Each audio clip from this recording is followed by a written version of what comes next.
और family welfare centre में ये जवानों को बुलाते हैं बाय ऑर्डर, जवानों की मेन साहबों को बुलाते हैं। जवानों की मैडम अगर नहीं आई तो उनको धमकी दे दी जाती है, आपके हस्बैंड को हम बोरी बिस्तरा गोल करवा देंगे। ये कौन सा लैंग्वेज, कौन सी भाषा है? आप जवानों की मैडम, जवान ने किसी कारण बस अपनी फैमिली रखी है, अपने बच्चे रखे हैं, किसी समस्या की वजह से घर में हालात ठीक नहीं है या कुछ दुख बीमार है, चलो मिलिट्री हॉस्पिटल में इलाज हो जाएगा।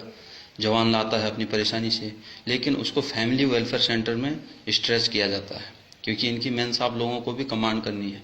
इनकी मेन साहब लोगों को कमांड करने के लिए चाहिए, क्योंकि घर में खाना बनाने के लिए जवान है, जूता पॉलिश करने के लिए जवान है, घर की सफाई करने के लिए जवान है। 20 से 25 से 30 जवान तक इनके घरों में लगे रहते हैं, जो कि एक सबसे बड़ा घोटाला है, सबसे बड़ा भ्रष्टाचार है। इस पर कोई नज़र नहीं रख रहे लोग, इस पर कोई बोलने को खुश नहीं है, लेकिन हम बोलेंगे, हम छोड़ेंगे नहीं। इनकी मेन साहबों की जो दादागिरी सेना में चल रही है अफसरों की, इन अफसरों ने अपनी मेन साहब लोगों को आगे कर रखा है। कहीं भी अगर कोई वीआईपी अफसर आता है तो जूनियर अफसर अपनी मेन साहब को, लोगों को वहाँ रिसेप्शन में भेज देंगे। इस प्रकार से इन लोगों ने अपनी एक यूनिटी बना रखी है। सीनियर अफसर से जूनियर अफसर तक सब एक हैं, ये मिले हुए हैं। इन्होंने सेना के अंदर फैमिलीवाद फैला रखा, परिवारवाद फैला रखा है। सेना में, सेना की कार्रवाई में इनके परिवार का कोई भागीदारी होनी नहीं चाहिए। इनके परिवार का क्या मतलब है सेना में? इनके परिवार, इनके बच्चे, इनकी फैमिलियां, इनकी मेन साहब लोग यहाँ कमांड कर रही हैं, उनका चल रहा है। यहाँ वो बोलेंगे वो होगा, वो किसी को जवान को बोलेंगे इसको वहाँ भेजो, तो साहब अफसर उसी को वहीं भेजता है। क्यों? इन मेन साहब लोगों का बोलबाला है सेना के अंदर। सेना तो इन मेन साहब लोगों की उससे चल रही है। कहाँ से सफल हो सकती है?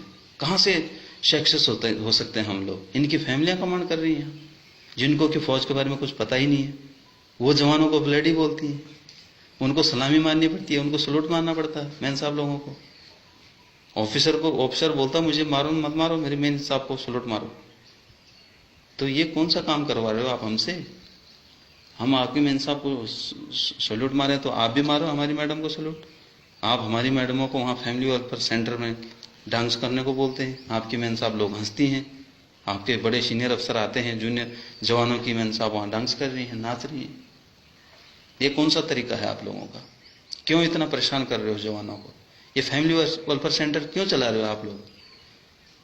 दादागिरी दिखाने के लिए, जवानों को चक्कर कटाने के लिए? उनकी मेन साहब लोगों को क्यों परेशान कर रहे हो? वो कोई इलाज के लिए आए हैं, कोई प्रेग्नेंट है, किसी के घर में समस्या कुछ है, और यहाँ आप लोग बाय ऑर्डर उनको तंग कर रहे हो। ऑर्डरों में देते हैं, अगर कल फलाने की मैडम वहाँ पे नहीं आई सिलाई मशीन चलाने के लिए, तो वो बिस्तरा अपना गोल कर लेगा और यहाँ से चल देगा, यानी उसको तुरंत पोस्टिंग कर दी जाएगी। इनकी फैमिलियों की, इनकी मेन साहब लोगों की ऐसी पावर चल रही है यहाँ पे। जवान को तंग करने का इन लोगों ने, पूरे परिवार ने, अफसर के पूरे परिवारों ने ठेका ले रखा है। इन्होंने अपनी घर की खेती समझ रखा है फौज को। इनके घर की खेती है फौज। इनका पूरा यूनिटी बनी हुई है, यहाँ से वहाँ फोन चला जाता है, वहाँ से यहाँ फोन चला जाता है।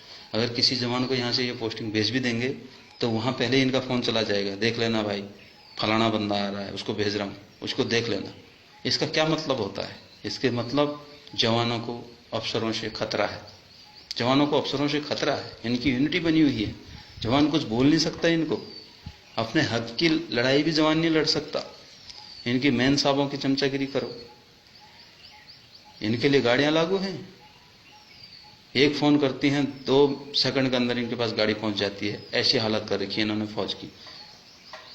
यह हालत है आज सेना की। जवान गाड़ी मांगेगा, नहीं मिलेगी।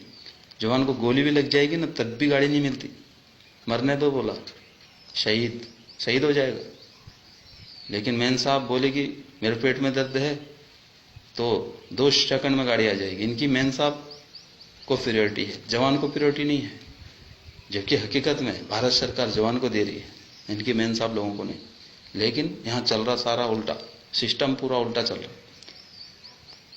आप क्लोथिंग में देखो, क्लोथिंग में कितना घोटाला है।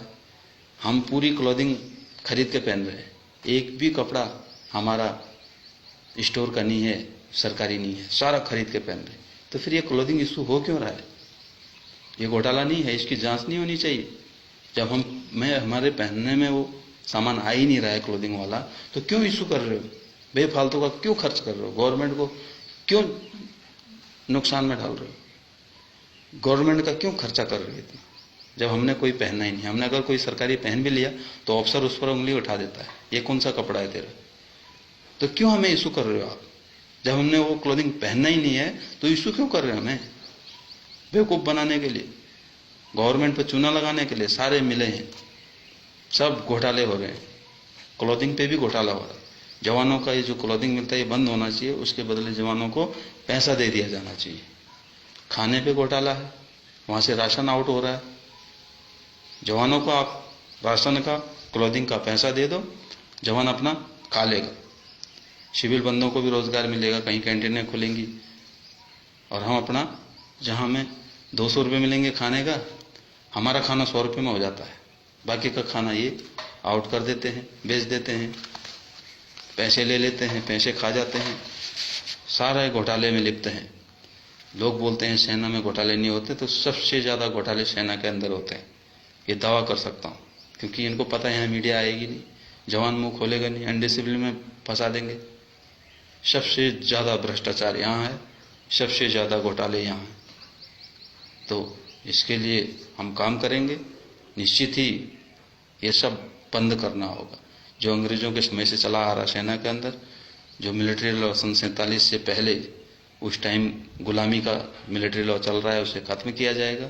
और जवानों से जो गुलामी कराई जा रही है, जो अफसर कर रहे हैं, जवानों का अत्याचार कर रहे हैं, जवानों का शोषण कर रहे हैं, अपने सारे निजी काम जवानों से करवा रहे हैं। और जब पूरे जवानों को निजी काम में लगाओगे तो जो हमारा असली काम है उसे तो हम भूल ही जाएंगे ना। इसीलिए हम कहीं सक्सेस नहीं हो रहे, कहीं ऑपरेशन हमारे सक्सेस नहीं हो रहे। मुठभेड़ में हमारे जवान शहीद हो जाते हैं। जो एक हफ्ते हथियार चला के मिलिटेंट आता है वो हम पर हैवी हो जा रहा है। हमारा जन्मजात काम है हथियार चलाना, गोली चलाना, वो हम पर हैवी हो जा रहा है। क्यों?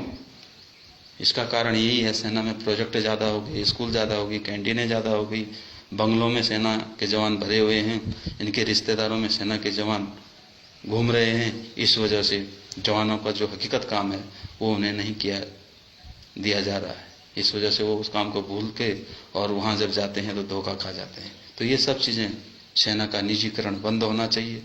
सेना का जो ये अपना फैमिलीकरण कर रखा है इन्होंने सेना का, ये बंद होना चाहिए। सेना के जवानों से सिर्फ सेना का काम कराया जाना चाहिए। ऐसा मिलिट्री लॉ बनना चाहिए, संशोधन होना चाहिए मिलिट्री लॉ में।